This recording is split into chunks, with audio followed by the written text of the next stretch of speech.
Luca awoke to find himself face down in bed. How did he didn't suffocate? I don't know. He moaned into his pillow. Why would Gran drug him?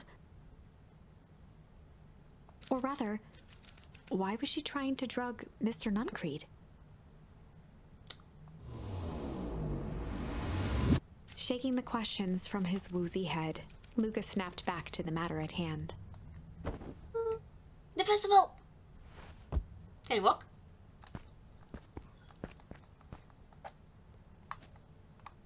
Ooh, okay,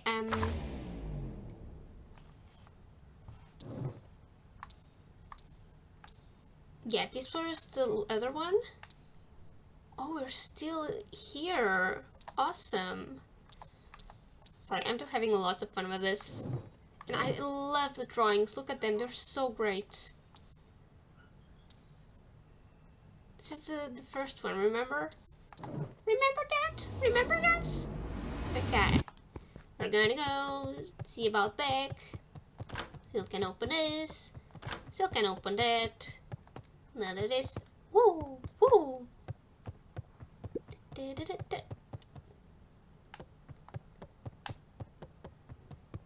Is she here? Not here. Was that book there? I'm sorry! It was. Never mind, I'm leaving.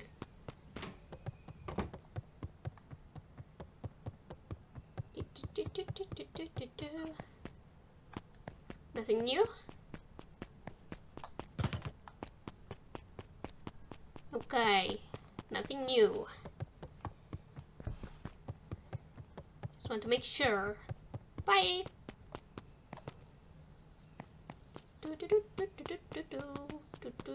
Oh no. Just Sam. Where have you been? I tried to put something in the jam. Yeah, we know. Secret messages for secret conspirators. Not this one. The one intended for Mr. Nuncreed. Put me to sleep. Whoa ho ho. Sly devil. Ooh! I think she's trying to remove him from the equation. He might be in danger. I don't like him very much, so yeah. Have you found anything? We looked around but haven't seen anything odd. Your granny is nowhere to be found. But Mr. Nuncreed is just loafing around waiting for the speech. What speech? Mayor Gus just got up to the podium. Everyone is gathering at the stage. Let's get moving. Let's go.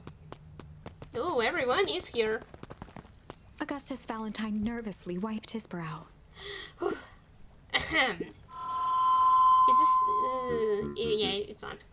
Hello, Beacon Pines. I'm Augustus Valentine, your mayor, and...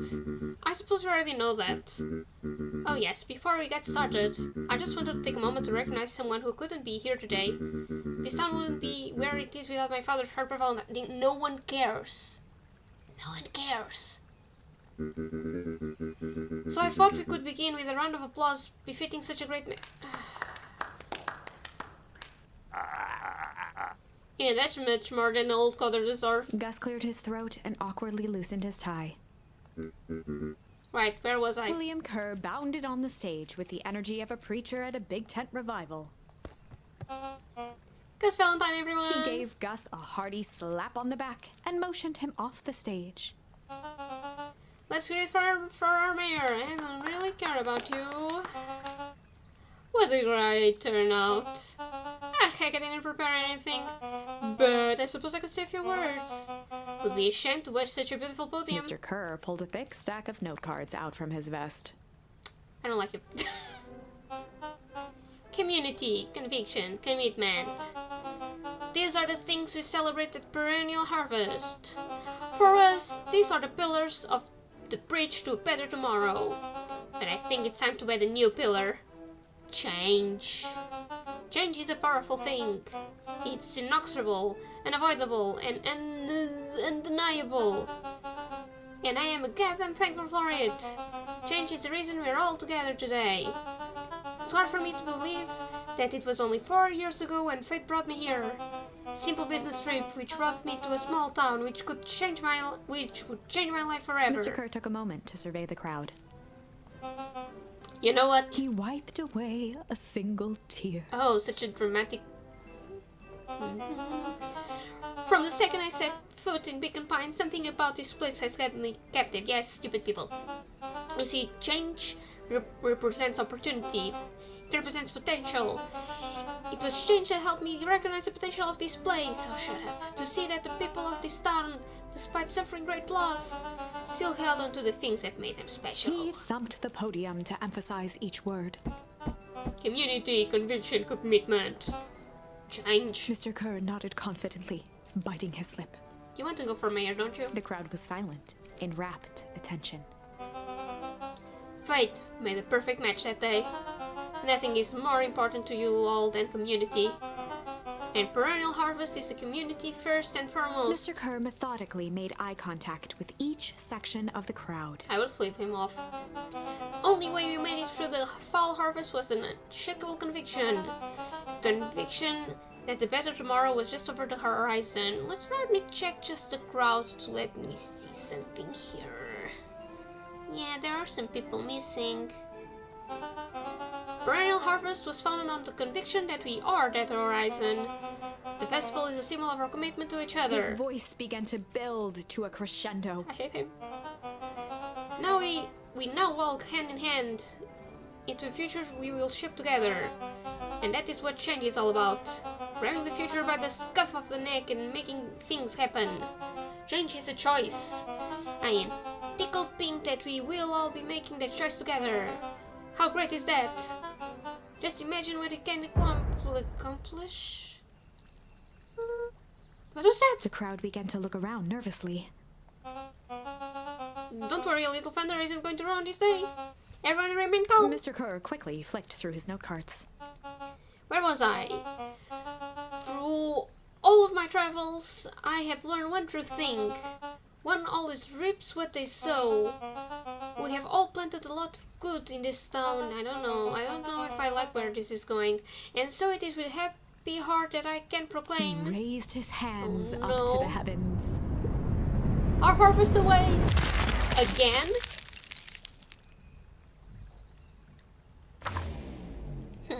It's not how At that moment, a merciless wall of impossibly cold air ripped through the crowd, instantly freezing everyone and everything it touched. This is not how I thought it was gonna be. For a man like William Kerr, this was a fitting way for things to end. On a stage, with an entire town frozen in rapt attention for the rest of time. Right. The end. There's that ice again! Whenever I think we're getting close, it comes along and ruins everything! I know, right? Maybe we should just quit? Maybe you should just close the book, walk away, and never think of me again. Well, I don't even know who you are. No, I don't mean that. You better don't. I'm trying to help you. We got a little closer this time. We just need to try again. Exactly. Please. Yeah. Okay. Oh, we have 3 now.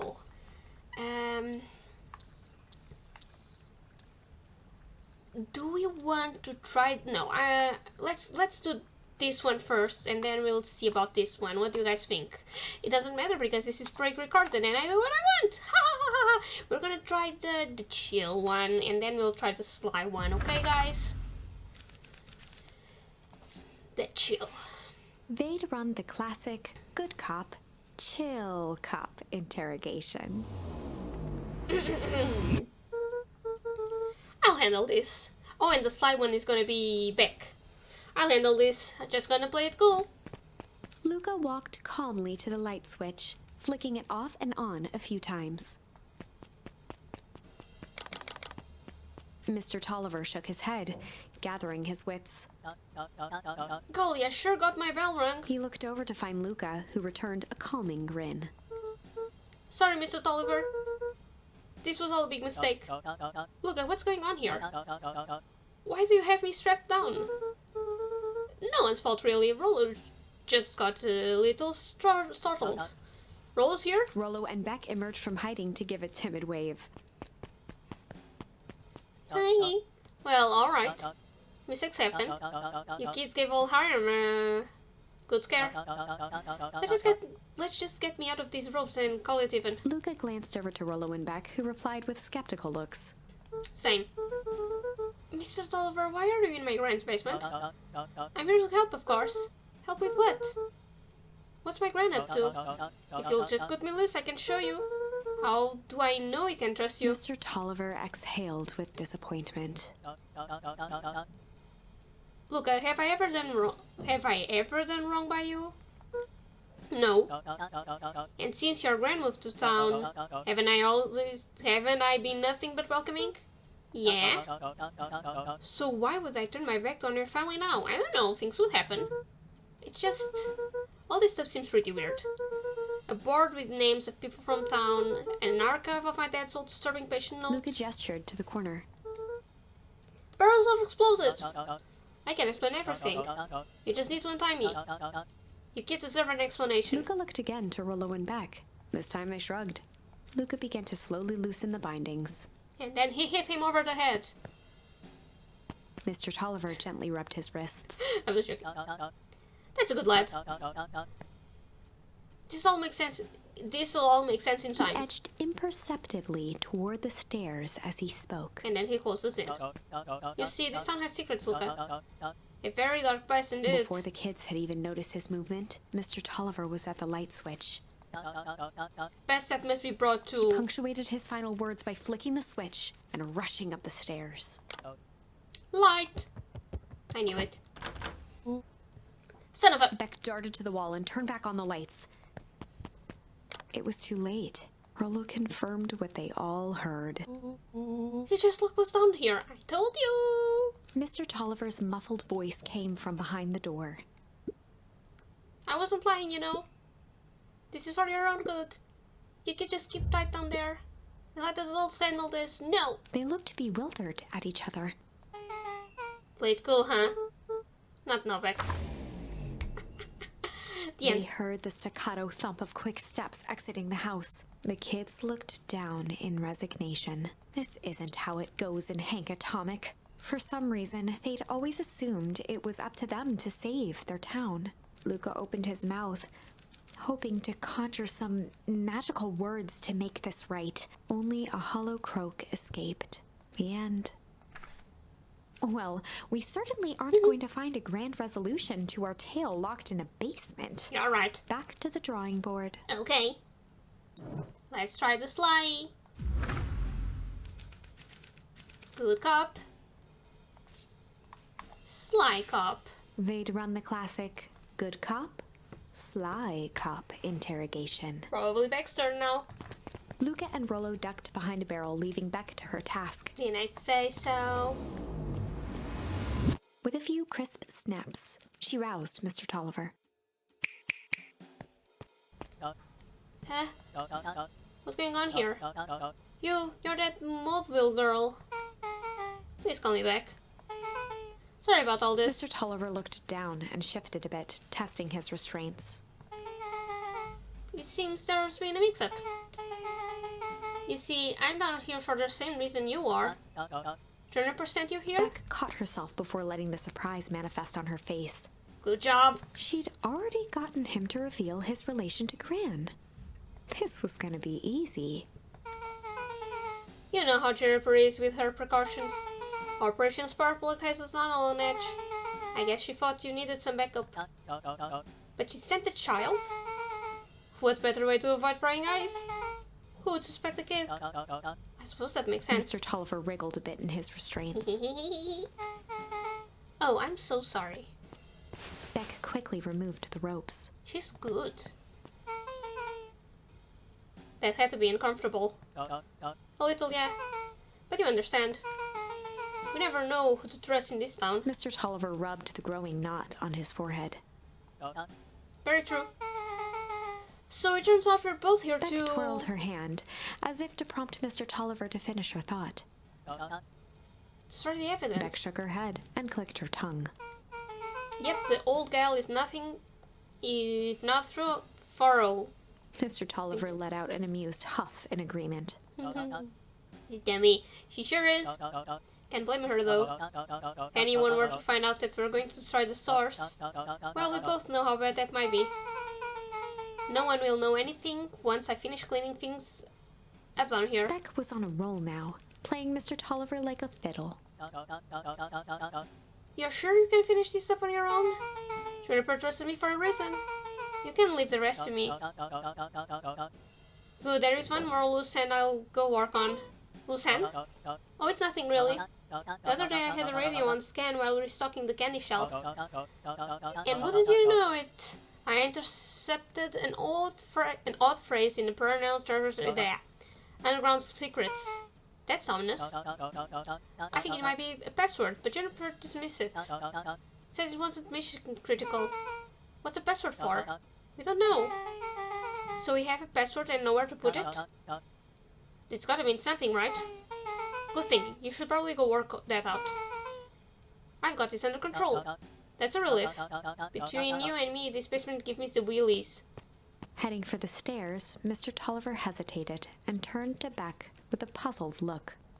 She grinned and gave him a peppy wave. Bye. With a shrug, he continued up the stairs, whistling a jaunty tune. Idiot. You guys catch that? Sure did. The whole time Mr. Tolliver's had a candy shelf. But all he ever sold us was Beck apples. blinked slowly Idiot. in disappointment. The password, Rollo. Well, sure, but once things are back to normal, I'll be having a word with Mr. Tolliver about that candy shelf. Sure thing. Fine. In the meantime, I've got an idea. She turned to the table and began tearing small scraps of paper. He said he heard the password on the radio. Any good spy transmission is never what it seems. Beck marked each scrap of paper and leaned back. We just need to find the hidden meaning. Okay. What's another word for underground? Buried? Covered? Could it be cover-up? Maybe it's one of those. Each letter is a number thingies. So you would be 21. N would be 14. D would be... Ooh! It's an anagram. Non-Chris drugstore. Beck and Beck looked at Rollo with amazement. What? He did it? Rollo, that was incredible. Well, it's either that or Krant's new drugstore. Yeah, I think you were right the first time. How do you do that? What can I say? I love ciphers. Well, I guess we know where to go next. Let's go! Oh! Hey, mate. You scared me half to death. Sorry. You kids haven't seen Mr. Tolliver around, have you? Nope. Nope. He's got me waiting around like the last piece of pie. Yes, I want some pie. I swear that man would be late to his own funeral.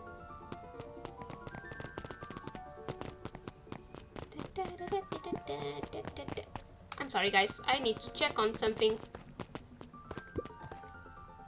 I need to be sure I don't have anything more that I can use. Oh, I don't. Look at gentle at first. Bye, Dad.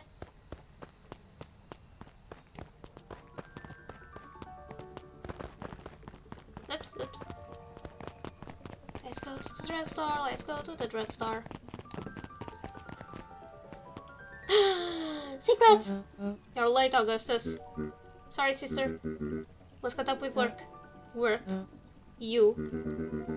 I had a few more details to log down for the festival. Oh, what do you have to report? What is this insipid town festival really about? I think Gus looked around nervously. Mr. Carr really does just want to do something good for the town. He's actually a pretty nice guy. You should spend some time with him. No. I didn't pull strings installing you as mayor so that you could make friends. Your job is to help me figure out what current perennial harvest's true intentions are with this town. We have a responsibility. This is our father's town. Was. Excuse me? This was our father's town. He's gone, Harris, and he isn't coming back. Father left us with nothing but problems. Mr. Carr came here and offered to help us. We accepted that help. We didn't agree to them, turning Father's warehouse into a toxic dumping ground. See? That is just a temporary arrangement. The glow can be seen from our damn backyard. They are dumping their nasty little secrets on us. When this all inevitably goes wrong, who do you think they will be blamed? Eris's cry hung in the air. We have a new choice to make now, sister. This town is going to change whether we like it or not. Are we going to choose to be part of that future, or be forgotten in the past? It's a shame. Father named you Augustus, but you will always just be a Gus. Good night, Harris. I'll see you at breakfast tomorrow.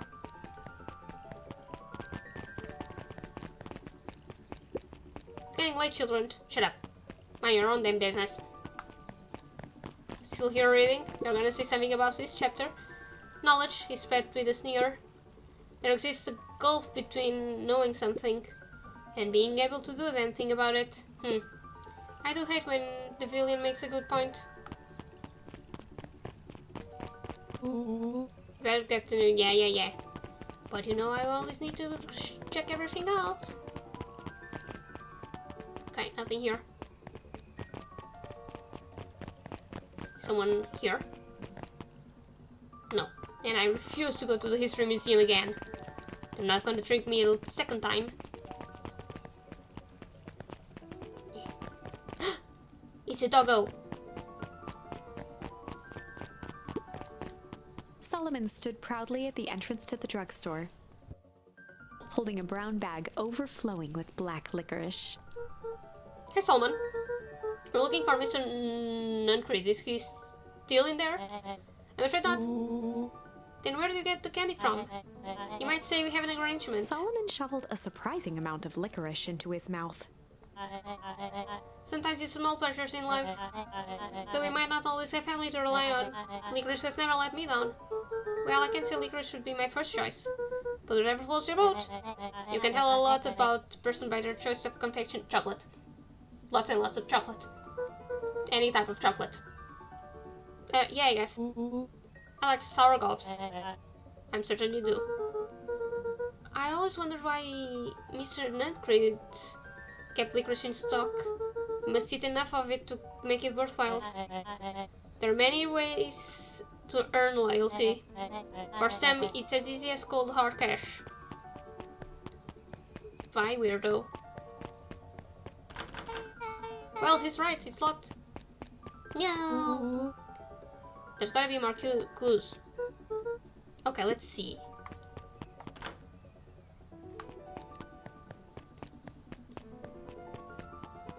Sorry, I'm just gonna... It's gonna be... I know! It's probably the phone booth. Have you ever seen anyone actually use this thing? Besides Mr. Nuncreed, no. Beck cupped her hands on the glass to peek inside. That's not a normal booth. It's got like a blinky keypad. Why would there be a blinky keypad? Grant's new drugstore! I mean, underground secrets. The password. Beck flung open the door and they all squeezed in.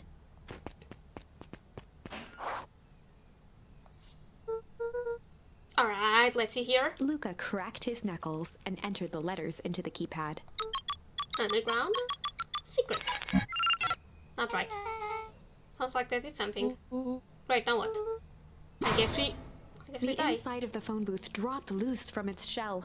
Without even the space to panic, they closed their eyes, held their breath, and accepted their fate. Suddenly, the chaotic descent slowed to an effortless landing. It was unclear where they ended up, but at least it was solid ground. It's a new place! The air Finally! was stagnant and smelled vaguely of chlorine. I knew it. You knew that there was a secret hub full of strange tubes under the phone booth? Of course I did. Didn't I say that? No. I definitely thought it. Luca, do you remember when I said how cool it would be if the trans-dimensional conduits from Hank Atomic issue 12 were real? Rolo, at one point or another. You've said that about every technology ever discussed in Hank Atomic. That's why I'm such a good predictor. It looks like each of these has something written on them. This suit has a broken mask. So have we found our mystery warehouse creeper? We've at least found their hazmat suit. It walks like an ant-grid and talks like an ant-grid. Let's not jump to conclusions. Well, I thought the same as him. Just saying.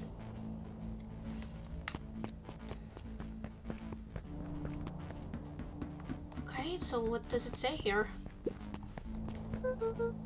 Mining Operations Alpha? Do you guys have mines here? Not that I know of. This uninstalled farms and fertilizer. And a series of tubes. Always says you can only trust a miner up to the point where when they hit gold.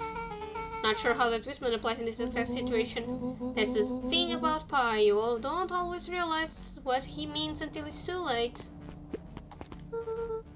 Perennial Harvest main office. That's where my mom works. What does she do? Science stuff? Is she involved in all of this? We just moved here. How could she be involved? True. What is the last one? Valentine Fertilizer Warehouse. That's where I need to go. Isn't that where we almost got snatched? Yeah! Why would Perennial Harvest have a tube going to the old Valentine place? This started to feel like something big. Oh no! What is this? There's a lot of buttons. Stand aside, Earthlings. I've read enough Hank Atomic to know my way around sci-fi tech. Willow's hands hovered over the field of blinking buttons. You're just gonna mesh them, aren't you? Eeny, meeny, thanks, dude. Roll, what did you do? Nothing! I didn't even mow yet. Moe? What was that? Hide! Where? There's nothing but weird tubes down here. Just get back. Grandma? Not quite. Shit. Shit. Shit. Awesome! You all need to come with me now. We aren't going anywhere with you. Not until we get some answers. Mr. Underground Secrets. I told them it was an absurd password. But they love anything that makes them feel clever. They who? That's no matter. If I can keep you hidden until after the festival, I might be able to save your skins. We don't care about our skins. Hold on, I like my skin. This all stops now, Nuncrit. Joseph waited for a moment in silence. You sound just like him. What? Is that? Who? Walt. You don't get to talk about my dad. You know, your father and I were friends, back before... He gestured toward the strange tubes. All of this. That's a lie. It's true, I used to bounce you on my knee. Ugh. What happened? Same thing that always happens. Reality? Complications? Life. We were a team, Walt and I. An idealistic doctor and a bright-eyed pharmacist. Both hell-bent on helping folks. So you were his sidekick? No. We were partners. He helped patients and I helped him. Yep, total sidekick. Nuncreed let out a growl of a sigh. Look, I need you to know this. I need someone to know this. One day, Sharper Valentine comes to us. Says he's got an opportunity. He's found something that he didn't quite understand. And he was willing to pay us both handsomely to help him understand it. My dad said no. Your father and I both believe in helping people, but the thing I could never get him to understand was, it's a lot easier to help others if you can help yourself now and then. Classic sidekick in the villain plotline. Walt loved being righteous, almost more than he loved his family. He was wrong about one thing though. When he begged me not to take Valentine's offer, he said, Joseph, if a person says yes one time to Sharper Valentine, he'll make sure they keep on saying yes to him until the day he's dead and gone. He shook his head wistfully. Sharper's long gone, but he still got me saying yes. Is there a point to this sub-story? Not really, no. Just an old man trying to delay what needs doing. Nuncrete took a Murder. menacing step towards the children. I try to keep you safe. I try to keep you and Juniper out of this. But you forced my hand. Luca began to laugh. What? Really don't know? My granny isn't out of this. She's been scheming right under your nose. Juniper? Seems like she's planning on crashing the town's party. She's going to disrupt this festival? Why would she? The color drained from Nuncrete's face. How does she know? Apparently she knows a lot of things. What? Let's just say this isn't only underground lair we've busted into today. Honestly, her is way cooler. She got maps and explosives and bad intentions, big man. Nuncrete grabbed Luca by the shoulders. His eyes were frantic. You need to tell me what she's going to do right now. She doesn't understand what she's messing with. Do we know she's in danger, boy? I don't know. She got a map with a mark on the fountain in town square. Fountain? But why A would... jolt of realization struck Mr. Nuncrete. She knows about the source? What the heck is the source? If she tries to destroy the source, it could catalyze and... Dear God, she's going to freeze us all. Oh. That's what I was thinking it was doing. You all need to run. Run where? Away. As far away from this town as you can. Head west and don't look back. What? Bye? That did not go how I expected. So, we're totally following him, right? Totally. See you on the other side. Whee! You good? Yep. I love this song. Same! This is cool. This is a very cool game. Very well written story. 8. The cold, hard truth. Oh, we're getting... Beck leapt up, allowing the suction to yank her into the dark. Dimness eclipsed around her like the shutter of a camera as she seemed to cover great distance in mere moments. Her only points of reference were glints of upcoming turns, which approached with frightening speed, only to carom her gracefully along. She heard the tinny, distant echoes of Rollo's glee. Once she stopped fighting against it, the ride was impossibly smooth. Then, all of a sudden, as if minutes had passed in an instant, light blazed into view. A burst of wintry air snuffed across her face as she was flung out into the cold. What the heck?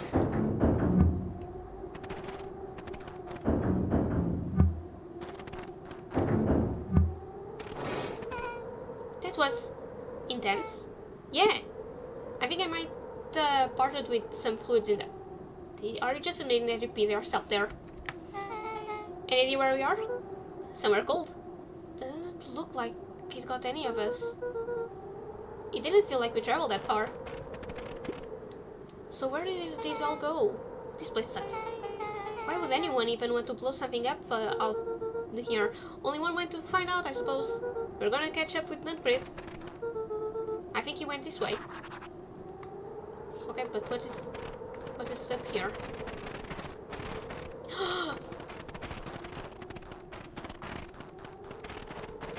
I like the sound of the snow. Yeah, this is where I go to my house. Luca's house. You know what I'm seeing.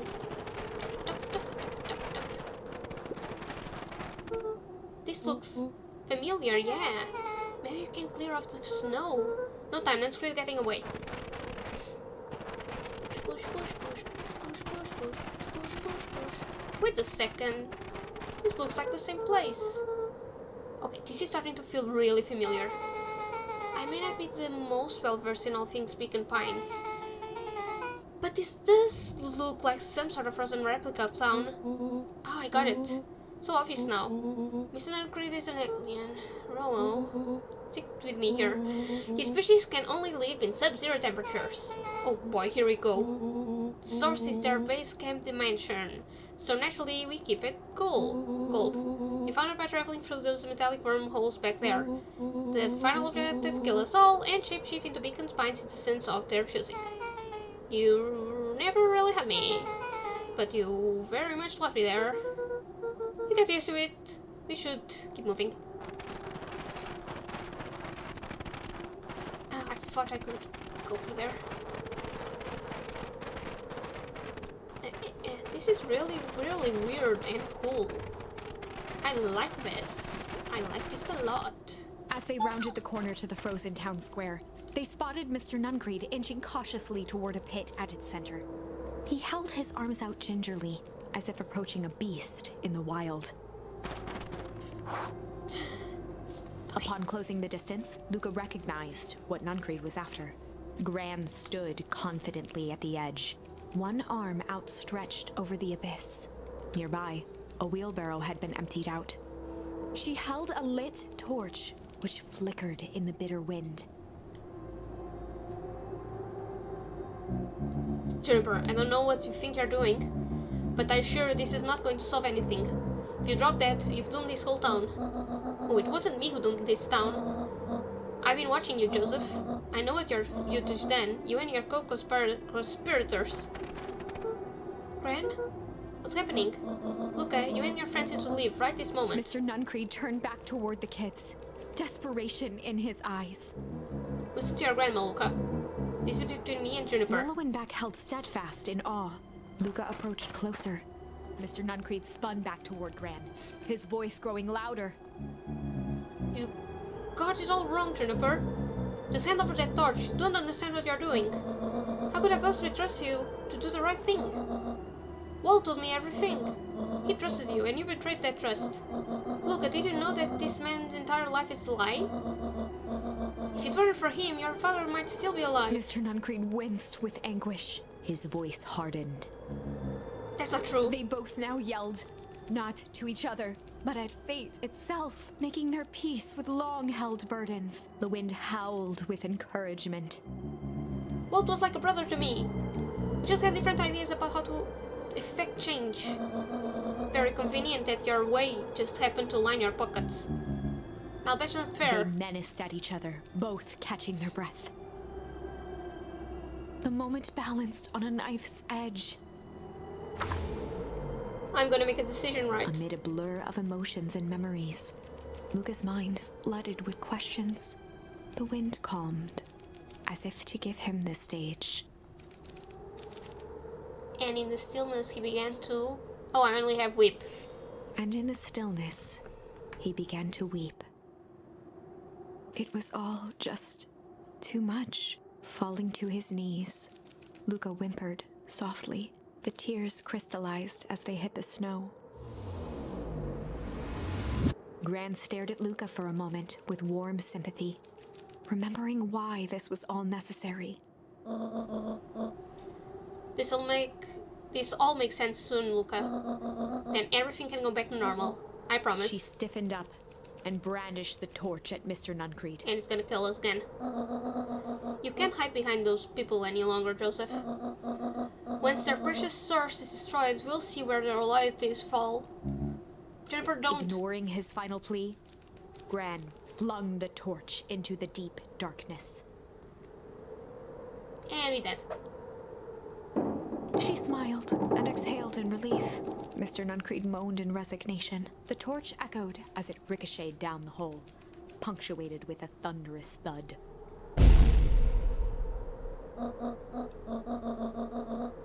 You see, Joseph, I've learned one very important lesson in life.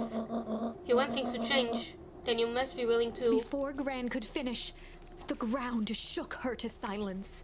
And we get frozen.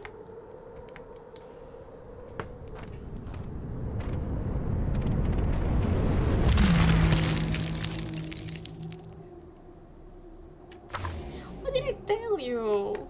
Gran only had time to spin around and run to Luca, her attempt to shield him, an honorable but trifling act. Unflinching love, pitted against an unthinking horror, there was no contest. Her warm embrace froze in an instant. That is where they remain, fixed in place, forever. The end, and now she's going to... And so, our story ends on this melancholy scene. Now she's gonna be pissed at me. In a town brought low by its secrets, sits the frozen statues of a misguided band of meddlers. We can still fix this. The end. Well, that was dire. Yeah, On the bright side, we finally figured out where all the ice is coming from. Now, we just need to find a way to deal with a mystic, unfathomable force of nature. Exactly. Okay. So one is done. Now we're gonna do these ones because it will give us more things to do. So this is when we are with the other kid that's a bully. I never remember his name, I'm sorry. And now we're gonna fight when we are surrounded. Luca drew himself. This is when we were surrounded by those creepy guides that are always asking us questions and taking notes, and we're gonna do what he tells. We're gonna do the second one. Luca drew himself up and decided to take the only option they had left. Flight. Because that thing is unpredictable. He squinted down the barrel of the mission control defense cannon, aiming it through an opening in the dense tree branches. He looked up with surprise as it struck true and taut. Whoa, I can't believe that worked. Hey, Mr. Kerr. We'd love to hear our thoughts, but I'm afraid we have places to be. Come on, Iggy. Iggy. See you, jerks. Fine, we know where that leads them. I thought he was gonna sign where we live. This way. We'll take the tunnels. Bish. Luca and Iggy winced as they sprinted through the thicket. The branches clawed at them, reluctant to give passage. After what felt like a marathon, Luca stopped in his tracks as they reached the clearing. In here, Rollo is still missing, I think. That was all he was able to say before Iggy slammed into his back. The boys tumbled down a steep decline and crashed with a wheezing thud on a surface as hard as ice. In fact, it was ice.